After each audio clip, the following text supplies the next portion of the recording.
You know that feeling when you're endlessly scrolling online and you stop dead on a photograph of a tropical island? Oh, absolutely. The classic screensaver aesthetic. Right, exactly. You expect this certain purity, a total blank canvas, Hmm. just blindingly white sand, impossibly translucent blue water, and like maybe a single palm tree leaning perfectly at a 45-degree angle. It really sells this promise of absolute serenity. It does. And it's incredibly seductive because it looks so uncomplicated. It looks like a place where logistics simply don't exist. But then you mentally zoom out. Yeah. You pan the camera just a few degrees to the left, and suddenly that pristine blank canvas is surrounded by the aggressive scaffolding of modern tourism. Which is always a harsh reality check. It really is. You see the diesel engines, the supply carts, and a queue of 1,000 exhausted people holding crumpled boarding passes, all just fighting for their own little square of that blank canvas. It is the absolute definition of an aesthetic illusion. And trying to navigate the reality underneath that illusion is a deeply, deeply murky process.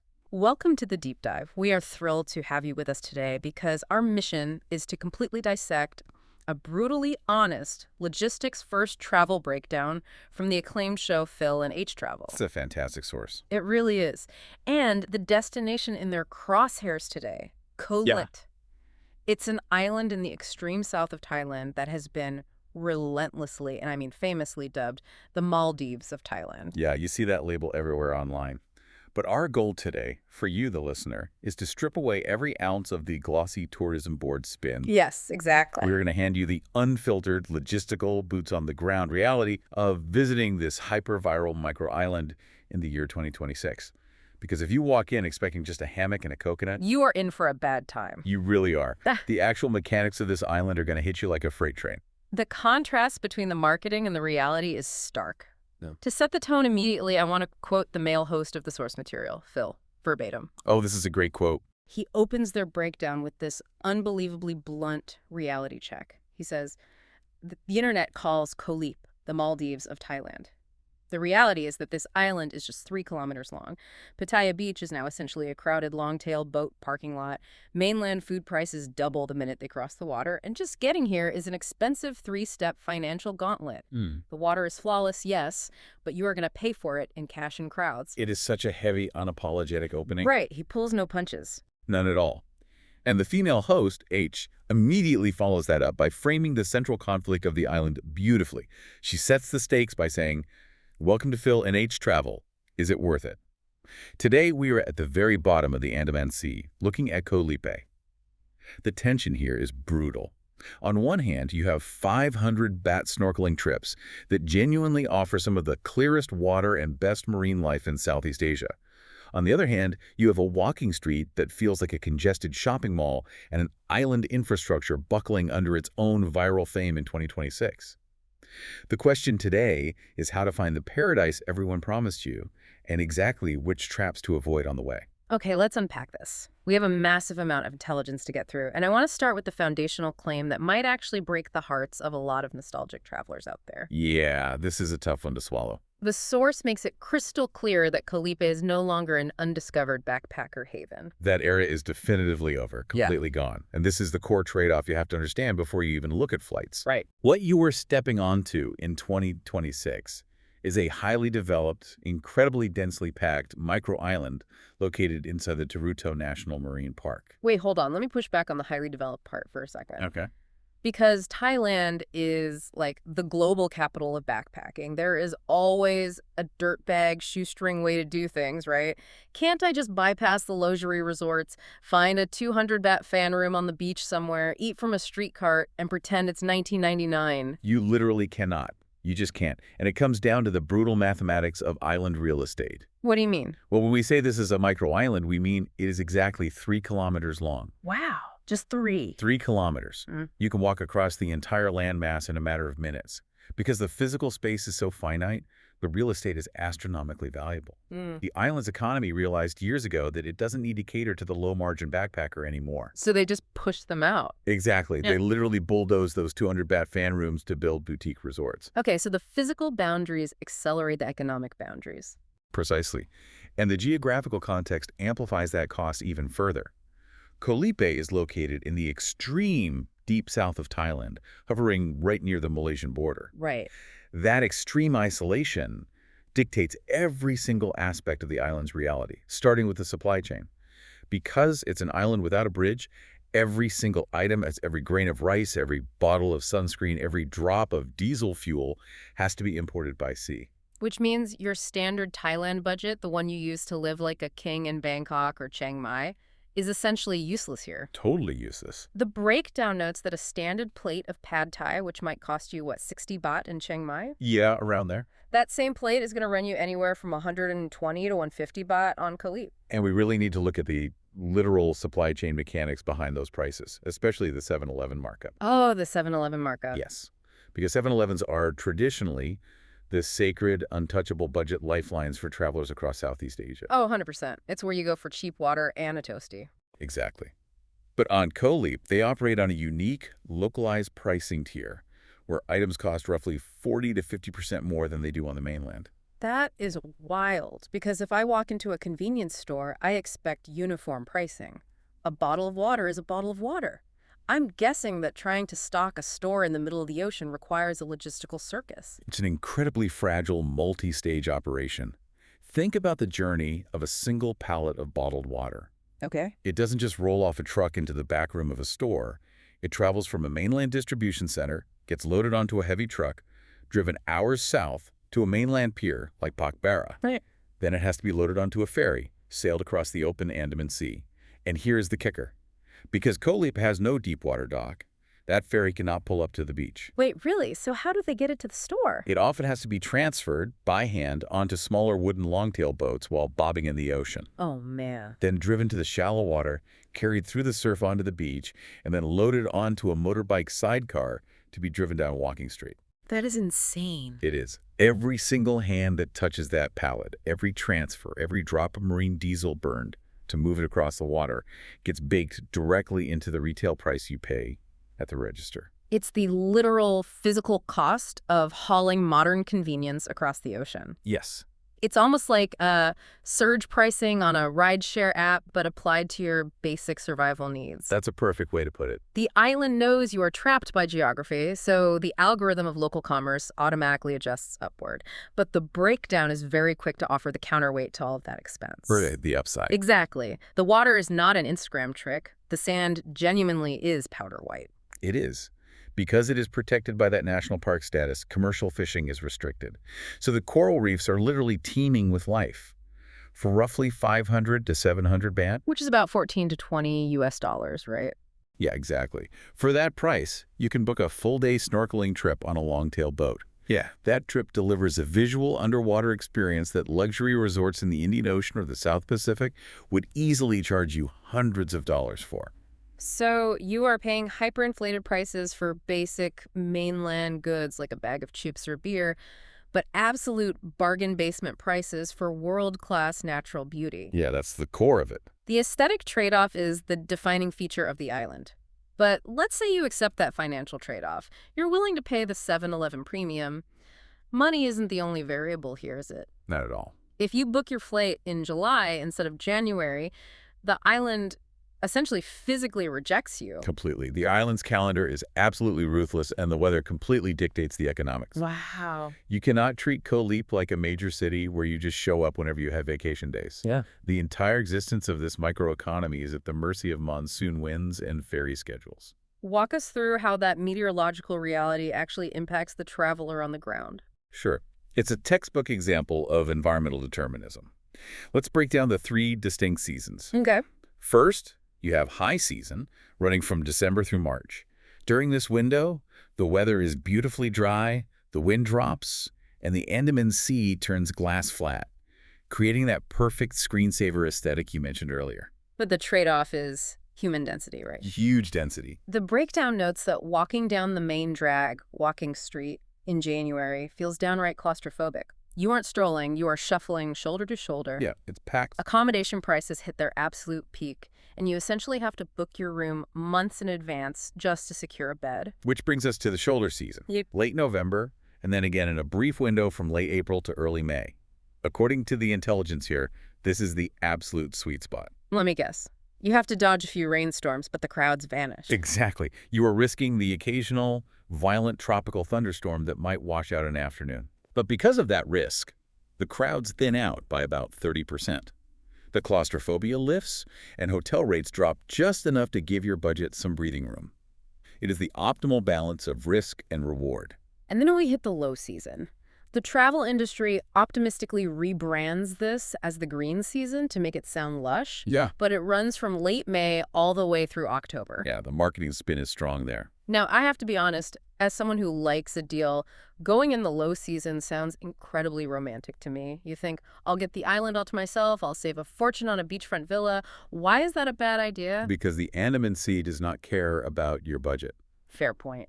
The meteorological reality is that the ocean gets incredibly rough. Wave heights increase dramatically. Because of that, the direct ferries that usually run from Langkawi in Malaysia and from the major hub of Phuket are entirely canceled. Wait, entirely canceled? Yes. The ocean is simply too volatile, and the crossing becomes too dangerous for those routes to operate. So how do you even get there? The only way on or off the island is via a single, specific pier Pakbara on the Thai mainland. If we look at the macroeconomics of this, the cancellation of those Langkawi and Phuket ferries literally severs the island's primary financial arteries. Oh, wow. Without that daily influx of thousands of tourists, the island goes into hibernation. So having the island to yourself actually means half the restaurants board up their windows and close for the season. Precisely.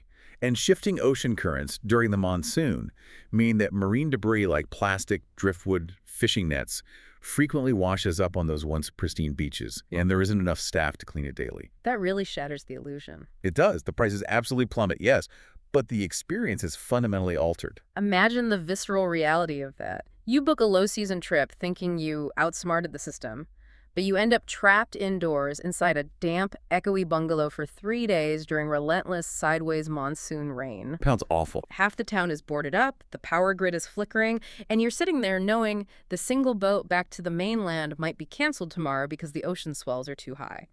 That transitions from a relaxing vacation into a genuine test of psychological endurance. Yeah, you are no longer on a holiday. You are just surviving a weather event. Okay, so let's assume you, our listener, don't do that. You pick the right season, you accept the premium costs, and you book the boat during the high season. Right. What is the actual physical mechanism of arriving? Because the breakdown paints a picture of the arrival sequence that sounds less like stepping into paradise and more like storming a beachhead. The arrival shock is profound. It is not a gentle easing into island life. If you arrive during that high season, your speedboat does not glide up to a pristine empty stretch of sand where a smiling resort worker hands you a cold towel and a coconut. What actually happened? You dock at a giant floating plastic pontoon anchored out in the bay off Pattaya Beach. Wait, I want to really visualize this pontoon. We aren't talking about a nice wooden pier attached to the land. This is a modular plastic platform bobbing in the open ocean waves, right? Yes, exactly. And the very first thing that hits you is a literal wall of noise. Oh, God. You have hundreds of long-tail boat engines, which are basically unmuffled car engines attached to long propeller shafts, revving simultaneously. Oh, that must be deafening. It is. The smell of diesel fumes is thick in the air. You have boat staff shouting logistical instructions over the din in a chaotic mix of Thai and English. And you are dealing with all of this while standing shoulder to shoulder with hundreds of other sweaty, disoriented travelers in the intense, baking, 95-degree tropical heat. It sounds like an aggressive nightclub cover charge, but placed in the middle of a marine reserve. That's exactly what it feels like. And it acts as an immediate logistical choke point. Before you can even step foot on the actual island, you are funneled into a bottleneck where you are legally required to pay a mandatory 200 baht National Park entry fee. But remember, you are still on a floating pontoon. You aren't on the beach yet. Right. To cross that final stretch of water, a distance of maybe 100 meters, you are forced to pay an additional 50 baht fee for a local longtail boat to shuttle you and your luggage the rest of the way. It's aggressively entrepreneurial. You pay for the ferry, you pay the park fee, and then you are held hostage on a piece of plastic until you pay the final 50 baht just to touch the sand. And here is where we need to introduce the first major named logistical trap from the breakdown, the pontoon double charge. Oh, this is sneaky. The mechanics of this trap are brilliantly simple and incredibly frustrating. You have these exhausted travelers who have been in transit for 10 hours.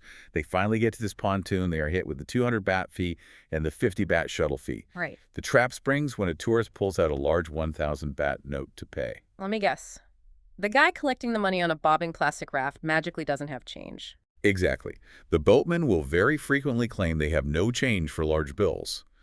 And because you are literally standing on a floating platform with a line of angry tourists behind you, you have zero leverage. You're trapped. You are. You either lose the 1,000 baht or you are stuck trying to argue about currency exchange rates over the roar of a diesel engine while trying not to fall into the ocean. That is infuriating. What is the actionable fix? How do you bypass that? The fix is entirely about controlling the variables you can control. Carry exact change. Simple as that. Before you even get on the ferry on the mainland, ensure you have a 100 baht note and a 500 baht note sealed in a waterproof bag, specifically dedicated to this arrival sequence. Do not rely on anyone having change, and do not expect a digital payment terminal on a plastic raft. Okay, so you have your exact change, you pay your fees, you survive the pontoon, and you finally step off that wooden shuttle boat onto Pattaya Beach. You are dodging heavy anchor ropes snapping tight in the surf, and you're navigating around massive metal luggage carts being dragged through the sand. It's chaotic. Utter chaos. But then, and the breakdown highlights this as a truly wild moment, you look down. The water washing over your bare feet right in the middle of all this industrial chaos is completely, flawlessly translucent. It creates an intense psychological whiplash. Your brain is trying to process the aggressive, highly mechanical, deeply transactional reality of modern mass tourism. Yeah. But simultaneously, your eyes are registering the profound, untouched natural beauty of the environment. You have this hyper-developed logistics hub layered directly on top of a pristine ecosystem. It's completely disorienting. And how long does that illusion of being on a remote, untouched island survive once you leave the beach? Not long at all. According to the source, within 30 minutes of arriving, you will be walking down the fully paved walking street, dodging motorbikes, and realizing that this tiny speck of sand is actually more developed than some mid-sized towns on the mainland. The infrastructure is incredibly concentrated. And once you've survived that arrival gauntlet, the tone of your entire vacation is dictated by one crucial, irreversible decision.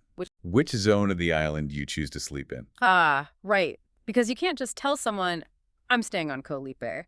The island has 3 distinct main beaches, and the physical reality of each one is wildly different. Let's start with where you just arrived, Pattaya Beach. Pattaya Beach is the main transit hub. It's the nightlife center. Yeah. By definition, the acoustics of this beach are loud, it is constantly busy, and the water is absolutely choked with boat traffic. Not exactly relaxing. Not at all.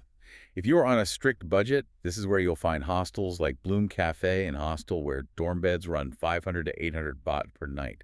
If you want a mid-range hotel here, it'll run you 2,500 to 4,000 baht. But Phil's advice in the dossier is incredibly blunt regarding Pattaya Beach. He says, avoid staying here entirely unless your absolute top priority is partying and drinking over getting any actual sleep. Yep, because the constant hum of engines starts at sunrise, and the bass from the fire shows goes late into the night. Wow. So if you want to actually sleep, where do you go? You look east to Sunrise Beach. H specifically names this as her top pick for the island. Geographically, it catches the beautiful morning light, but more importantly, it has excellent snorkeling directly off the beach. Oh, that's nice. Yeah, you don't even need to hire a boat to see incredible marine life. You just wade in. It feels far more spacious than Pattaya. Mid-range options here, like the Wapi Resort, run between 3,000 and 5,000 baht of call per night during high season. Okay, so it's much closer to the Promised Paradise vibe, even though it's still undeniably busy. And what about for those seeking ultimate isolation? There is Sunset Beach on the rugged west coast. It's the quietest.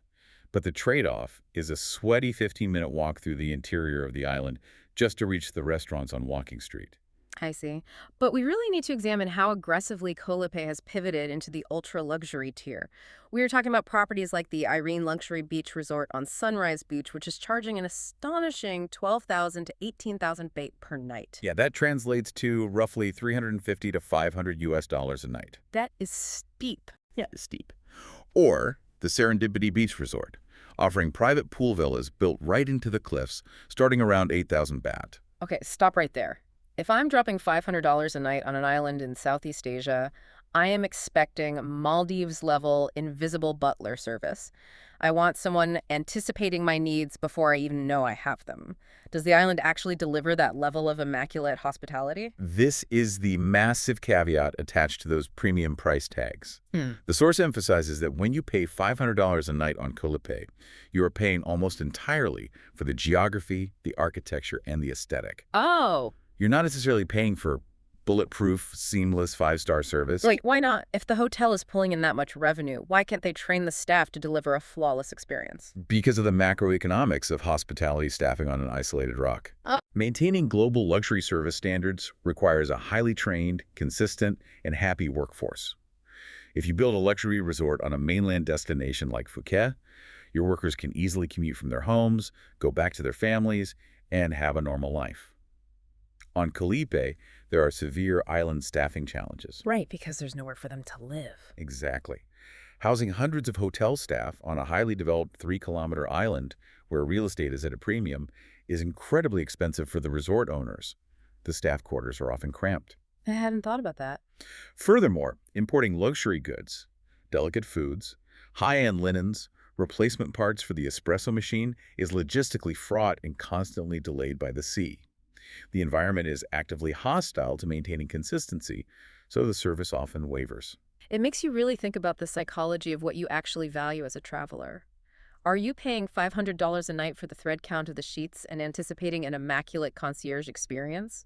Because if that is your metric for success, you will leave angry. You definitely will. But if you accept that you are paying that premium simply for the privilege of a private plunge pool, an unobstructed view of the ocean, and the sheer luxury of not having to hear a revving long-tail engine outside your window at 2 a.m., then it's worth it. You aren't buying service, you're buying a physical buffer zone from the island's chaos. Yeah. Space and silence are the ultimate luxury commodities on Koh Lipe. That is so true. But regardless of whether you are sleeping in a 600-baht bunk bed or a 15,000-baht cliffside villa, every single traveler eventually has to eat, which transitions us perfectly into the realities of food, groceries, and etiquette. Yes, the food. Because this is where the sticker shock forces people to completely reevaluate their trip. The psychological adjustment required here is significant. You need to recalibrate your internal price index before you even step on the boat.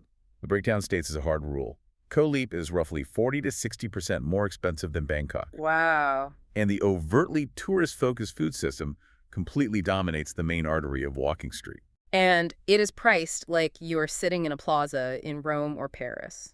A basic average quality pizza or a burger is going to cost you 300 to 450 baht.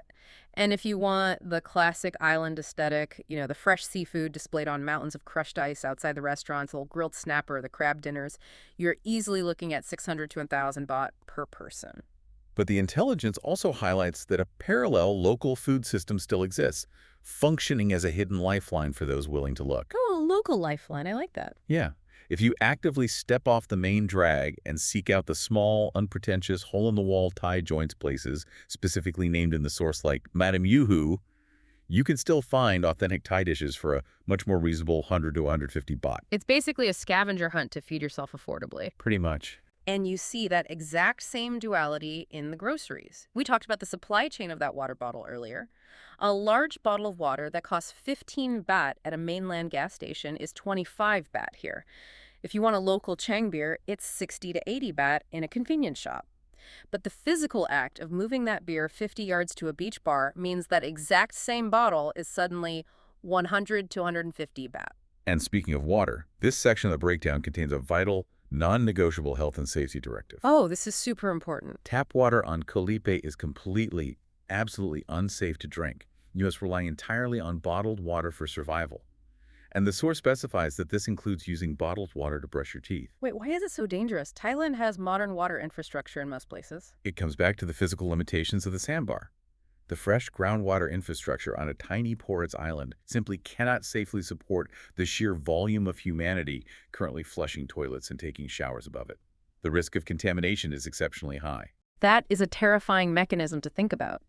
If you accidentally swallow a mouthful of tap water in the shower, The bacteria could absolutely ruin your trip within 24 hours. Yes, it could. So you are entirely dependent on that expensive imported bottled water just to keep your teeth clean. And alongside that physical health warning, there is a crucial cultural etiquette rule that a staggering number of tourists completely ignore. The rule is incredibly simple, yet constantly violated. Do not walk down walking street or sit in restaurants wearing only your swimwear. It sounds like common sense. You wouldn't walk into a restaurant in your hometown in a dripping wet bikini or a Speedo, but you see it all the time on islands. You do, and it stems from a flawed psychological assumption. Tourists arrive and subconsciously decide that because they're on a tropical island, the entire landmass functions as a private beach club designed for their leisure. Right, they treat the whole town like a resort lobby. Exactly. But Thai culture is inherently modest and conservative regarding dress. Walking Street is not just a tourist corridor. It is a functioning municipal town where local Thais live, work, and raise their families. Preserving that local etiquette in a hyper-concentrated area is the absolute bare minimum required to maintain a respectful dynamic between the guests and the hosts. The advice is unequivocal: throw a t-shirt or a sarong on the second your feet leave the sand. It takes 2 seconds. Just 2 seconds. So we mapped out the 7-Eleven markup, the premium on the pizza, the pontoon fees, and the cost of the beds. We need to actually translate all these disparate expenses into hard daily math. Yes, let's look at the daily out-of-pocket budget. The source material crunches the numbers into 3 highly specific tiers. Let's start with the absolute floor, the low budget, meant for the backpacker or the solo traveler trying to scrape by. The daily breakdown for the backpacker looks like this.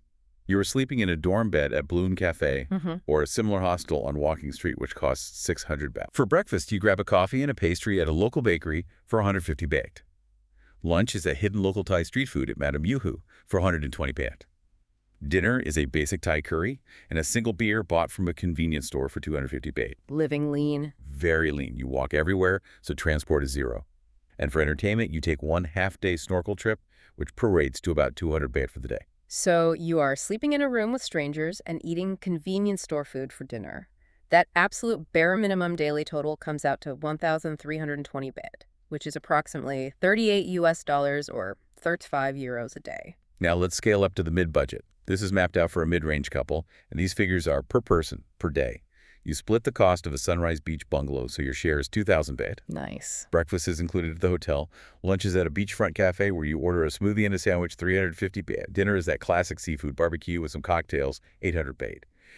And for your activity, you hire a private long-tail boat for the day and split the cost, which comes to 750 baht per person. Okay, so that mid-tier daily total per person lands at 3,900 baht. Roughly $110 or 100 euros a day. Finally, the high budget, the luxury tier, again calculated per person per day. You're staying in a cliffside pool villa, so your half of the room is 6,000 baht a night. Ooh. You're eating premium meals and drinking imported wine, dropping 2,500 baht. You book a private twin-engine speedboat for island hopping instead of a wooden longtail, adding another 2,000 baht. The luxury daily total per person sits at 10,500 baht, about $300 or 275 euros a day. So what does this all mean for the global travel landscape? When you look at that low-budget floor, nearly $40 a day just to survive in a bunk bed and eat street food, that is astonishingly high for Southeast Asia. It really is. It reveals a massive macroeconomic shift. We are witnessing the systematic economic squeezing out of the traditional backpacker. Yeah. The budget floor has risen so dramatically because the island's infrastructure has realized the real estate is simply too valuable to waste on low-margin travelers. They can make more money selling one $300 room than 20 $15 beds, with a fraction of the laundry and water usage. You know what this is? It is exactly like the gentrification of a neighborhood in a major city. Oh, that's a good comparison. Think about it. An old industrial or arts district becomes popular because it's cheap, gritty, and authentic. The artists move in, then the developers notice it, the rents skyrocket, the artisan coffee shops replace the dive bars, and the original artists who made the neighborhood cool in the first place can no longer afford to live there. Exactly. Except here, that entire multi-decade process of urban gentrification has been condensed and accelerated onto a tiny piece of sand in the middle of the ocean. That is a brilliant analogy. The physical constraints of the island operate like a pressure cooker for gentrification. But here is the terrifying part. Uh-oh, what's that? Even if you have your budget mapped out perfectly, even if you know exactly what tier you fall into and you have the funds, the breakdown warns that the island has specific, engineered logistical traps designed to catch you off guard. Right, let's dive deep into these traps. We already covered trap one, the pontoon double charge, where you were held hostage for 50 baht on a piece of plastic because the boatmen suddenly lose the ability to make change for a 1,000 baht note. Carry exact change in a waterproof bag. That's the fix. Yep, that's the one. But trap two is a masterclass in the psychology of travel planning. It's called the Langkawi border illusion. The mechanics of this trap rely entirely on the deception of geography.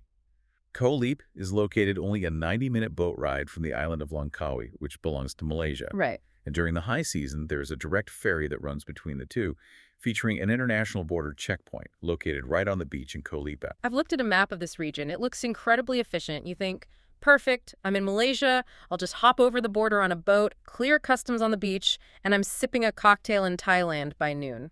Why is that an illusion? Because the lived reality of that specific border crossing is agonizing. Because it is an international border, the boat operators physically collect everyone's passports before you board. Okay, slightly stressful, but standard. Right. But when you arrive at Koh Lipe, you don't just walk to your hotel. You are forced to sit on the beach in the blazing, unshaded tropical sun for up to 2 hours. 2 hours. Why does it take so long to stamp a passport? Because you have to understand the mechanism of a beachside border crossing. There is no air-conditioned terminal. There is no high-speed digital infrastructure.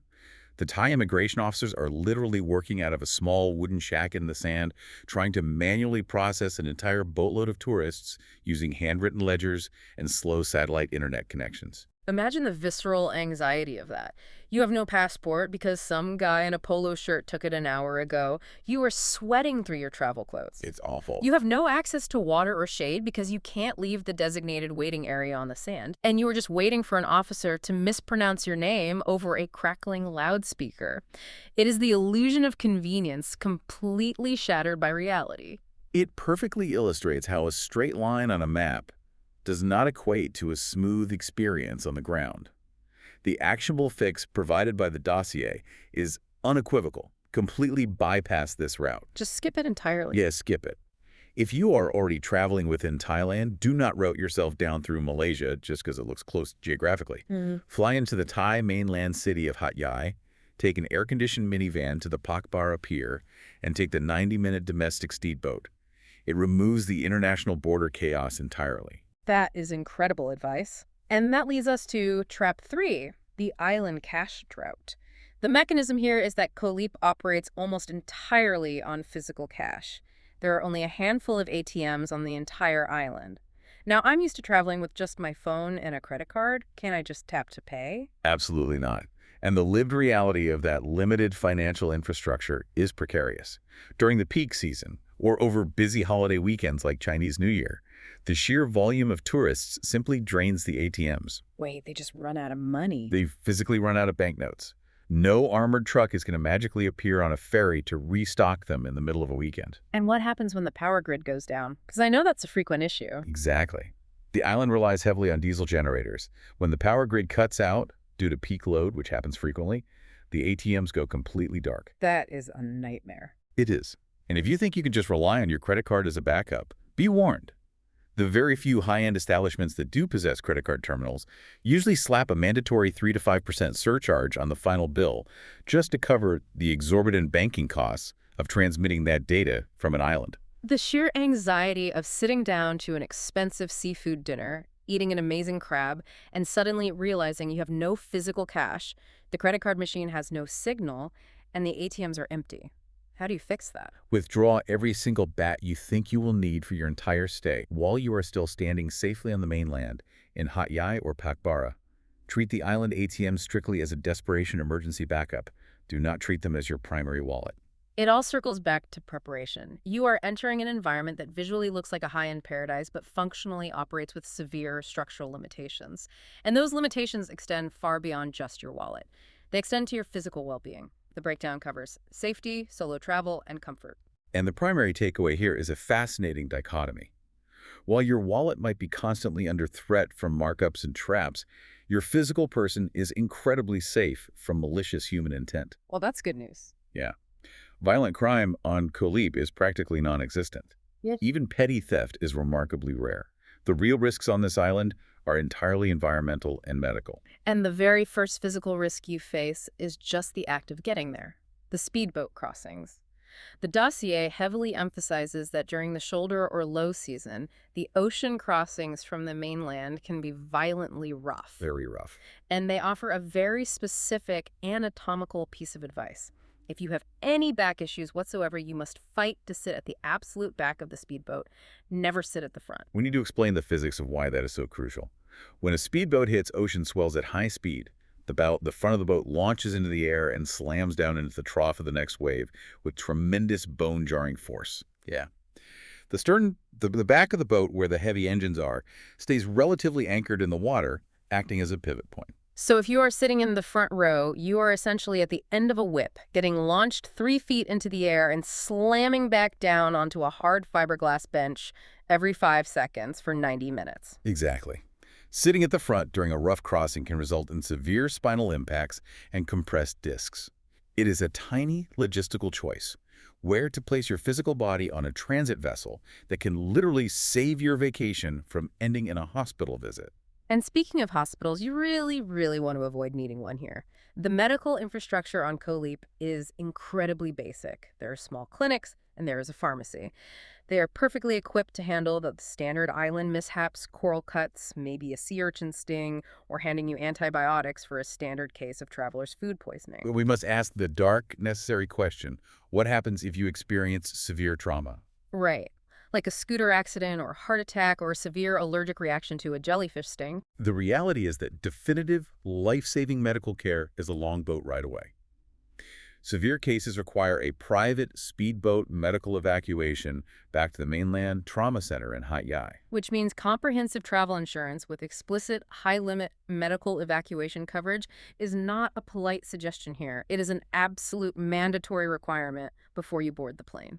It connects the romantic idea of physical isolation to the stark reality of medical vulnerability. You have to ask yourself, how much physical risk are you willing to take when you know the nearest MRI machine requires a speedboat ride and an ambulance relay to access? It's sobering. But to pivot to a lighter note regarding safety, the intelligence specifically highlights that for solo female travelers, Koh Lipe is a highly comfortable destination. It is. Because the island is so geographically small and densely packed, walking back to your accommodation at midnight is generally very safe, and the main pedestrian paths are well lit. The primary nuisance identified for walkers at night isn't people, it's the resident population of street dogs. Ah, street dogs. Yeah, the breakdown notes they're mostly docile, and many are actually fed and cared for by the local islanders. However, the advice is to simply give them a wide berth and plenty of space at night. Their pack behavior changes when the sun goes down, and they tend to become territorial over certain stretches of sand. Okay, so you've navigated the pontoon, you've accepted the 7-Eleven markup, you've survived the spinal compression of the speedboat ride, and you've avoided the packs of dogs, you've paid the massive premium. What is the actual emotional payoff? The good stuff. Exactly. The breakdown dives into the emotional reality of the island, cataloging the best moments and the honest disappointments. Let's start with the highs. What makes it all worth it? The best moments on Koh Lipe, according to the source material, almost entirely involve actively leaving or outsmarting the island's main infrastructure. For example, hiring a private longtail boat for 1,500 basha and taking it out to the surrounding uninhabited islands of Koh Ading and Koh Raui. And the key mechanism here is timing. The dossier says you must leave at 8 a.m. sharp before the massive group tour boats start their engines and churn up the water. Timing is everything. If you execute that timing, you get exclusive access to these vibrant coral gardens and deep drop-offs where the water clarity is absolutely staggering. It is described as one of the very few experiences left in the region that still feels entirely wild and untamed. The other highlighted best moment requires no money at all, just an understanding of the lunar tides. Walking out onto the sand, spit at the northern tip of Sunrise Beach at low tide. That sounds incredible. The visual description is stunning. The water merges from pale turquoise in the shallows to a deep, profound navy blue at the drop-off, offering a cinematic, unobstructed view across the water to the mountainous, dense jungle of Koh Oh, Dang. imagine standing there. The water is warm, the view is cinematic, the sand is soft. That is the exact screensaver you traveled across the world to find. But then the breakdown ruthlessly pivots to the honest disappointments, the moments that shatter the illusion entirely. Yeah, the first major disappointment is Pattaya Beach during the day. We mentioned it's a logistics hub, but the physical reality of trying to relax there is grim. The beach itself is heavily eroded by the constant aggressive boat traffic. Not exactly a place to lay your towel down. No, if you try to swim, you are actively dodging heavy algae-covered anchor lines under the water. You are breathing in the distinct smell of diesel fumes, and your ears are ringing with the constant grating roar of long-tail engines. It is not a place of relaxation. It is a functioning maritime transit terminal. You wouldn't throw a towel down on the tarmac at an airport, and you shouldn't do it here. And the second disappointment is walking street in the evening, specifically during the peak months of January or February. Instead of a charming, romantic island stroll, the sheer volume of humanity makes it genuinely stressful. It's an obstacle course. You are trying to navigate this incredibly narrow paved path, dodging massive tables displaying seafood on ice, aggressive touts trying to hand you laminated menus, and incredibly motorbikes pulling heavy supply carts right through the dense pedestrian crowd. It perfectly encapsulates the tension H mentioned in the introduction. To find the paradise you were promised, you have to actively outsmart the island. You have to wake up before the island wakes up, or you have to physically sail away from it. The infrastructure itself is the disappointment. It's a profound realization. And if you hear all this, the diesel fumes, the claustrophobia on Walking Street, the empty ATMs, the pontoon fees, and you think, you know what? That sounds like a complete deal breaker. I want a different kind of island. Well, the breakdown generously offers two completely different alternatives. Yes, it does. The intelligence recognizes that the Koh Lipe trade-off isn't for everyone, and it maps out two distinct alternatives that sit on totally different ends of the travel spectrum. Alternative 1 is Koh Kradan, located further north in the Andaman Sea. And a Koh Kradan is described as what people think Koh Lipe is going to be before they arrive. It is the total isolation choice. There are absolutely no roads, there is no walking street, there are no ATMs, there isn't even a local village. It is essentially just a pristine strip of spectacular, jungle-backed resorts facing a flawless, vibrant coral reef. The snorkeling directly off the beach is world-class. It violently forces you to disconnect from modern conveniences. But the trade-off for that absolute uncorrupted purity is that your dining options are entirely limited to whatever your specific hotel kitchen is serving that night. True. And once the sun goes down and the snorkeling stops, there is virtually nothing to do but sit in your room and read a book. You choose Koh Kradan for aesthetic perfection and total silent isolation. Alternative 2 swings the pendulum violently in the other direction. Koh Lanta. This is a much larger, vast island also to the north. Now, visually, Koh Lanta cannot compete with Koh Lipe.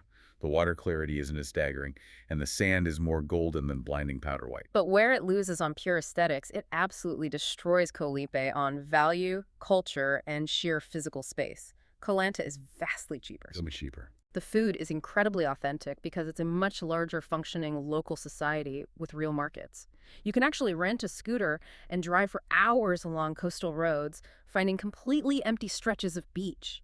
And the evening scene is defined by relaxed, spacious sunset bars with acoustic guitars rather than the frantic, claustrophobic energy of Walking Street. If we look at these three islands, they form a perfect spectrum of travel desires.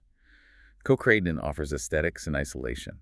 Koh Lanta offers culture, space, and value. And Koh Lipe offers aesthetics combined with high-density action and convenience. It forces a direct, uncomfortable question to you, the listener. Which of those compromises are you most willing to make? Right. What are you willing to give up? Are you willing to give up nightlife entirely to have a perfect reef? Are you willing to give up clear water for cheap, authentic food and open roads? Or are you willing to pay triple the price, deal with massive crowds, and fight through a pontoon just to have both the reef and the cocktails in one place? And that precise personal question sets up the absolute masterstroke of this entire breakdown. The final module, the is it worth it matrix. This is the final call. And it is so refreshing because it completely abandons the lazy idea of an objective good or bad review. It filters the final verdict entirely through the specific persona, the psychological needs, and the financial resources of the traveler. Let's go through the matrix, persona by persona. Let's do it. Persona number 1, the backpacker. Is Koh Lipe worth it? The verdict is a resounding NO. Wow. Koh Lipe is simply no longer built for budget backpackers. The breakdown points out the brutal math. When a single bed in a shared dorm room costs 600 baht, when basic meals cost double what they do on the mainland, and when the complex transport gauntlet just to reach the island eats a massive hole in your weekly budget, the math simply fails. So where should they go? The advice is clear. Stretch your money twice as far on an island like Koh Lanta or Koh Phangan, where you will also have a far better, more authentic cultural experience without the financial stress. Okay, persona number 2. The mid-range couple looking for a romantic getaway. Is it worth it? Yes, with conditions. If couples stays on the quieter Sunrise Beach, if they purposely avoid the peak claustrophobia of the Christmas to February window, and if they budget appropriately for that island markup, it can be a spectacular, highly romantic trip. The sheer visual beauty of the water guarantees that. But the conditions are strict. You have to accept that you will be paying European city break prices for your romantic seafood dinners. And you must be willing to pay for private boat trips to physically leave the main island to find actual peace and quiet. Exactly. Persona number 3. The family traveling with children. Is it worth it? Again, yes, with conditions. On the positive side, the calm, shallow, clear waters of Sunrise Beach are brilliant and safe for young children.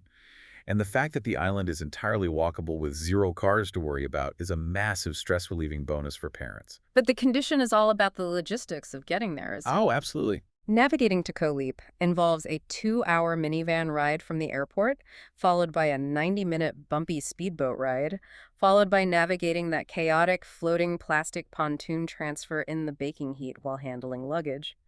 For a toddler, that is an exhausting, potentially meltdown-inducing travel day. It's a lot to ask of a kid. The advice is brutally pragmatic. If your kids are resilient, seasoned travelers, it works. If they aren't, skip it entirely and stick to islands with direct airport access, like Koh Samui. Persona number 4. Luxury travelers with a high budget. Is it worth it? Yes. Unconditionally, yes. This is where the island's current evolution truly shines. If you have the high budget required to stay in a private pool villa, if you can afford to hire private longtail boats for bespoke snorkeling trips away from the group tours, and if you eat at the premium seafood restaurants, the island's crushing density issues simply disappear for you. You essentially buy a shield from the crowds. You are buying your way out of the chaos. You get Maldives-tier water without the absolute boring isolation of the Maldives, retaining access to a vibrant evening atmosphere when you choose to engage with it. And finally, persona number 5, the digital nomad. People looking to bring their laptops and work remotely from paradise. Is it worth it? A definitive NO. The intelligence systematically dismantles this fantasy. I can imagine. The island is too geographically small to sustain long-term interest. But more importantly, the physical infrastructure cannot support it. The power grid is notoriously reliant on overtaxed diesel generators, resulting in frequent unannounced internet drops, which is an absolute death sentence for remote work or video calls. That sounds incredibly stressful if you have a deadline. It is. Furthermore, the cost of living is punitively high when compared to established nomad hubs like Chiang Mai in Thailand or Da Nang in Vietnam. The verdict warns that intense island fever will set in after about 5 days. Do not plan to work here. It is incredibly rare to see travel media be this brutally honest, actually telling entire demographics of people, backpackers, and digital nomads to stay away and spend their money elsewhere. It cuts right through the Instagram filter and provides immense value by saving people from spending thousands of dollars on a destination that fundamentally does not align with their travel style. It's the ultimate antidote to viral marketing. Which brings us to the end of our deep dive into this incredible dossier. And we have to pay homage to the source material's mandatory close. As the breakdown perfectly wraps up, that is the honest verdict from Phil and H. It is a verdict that demands reflection. But as we look at all these mechanics, the diesel generators, the imported water, the sheer volume of tourists packed onto 3 kilometers of sand, it leaves you with a lingering question that we haven't even touched on yet. What's that? Sustainability.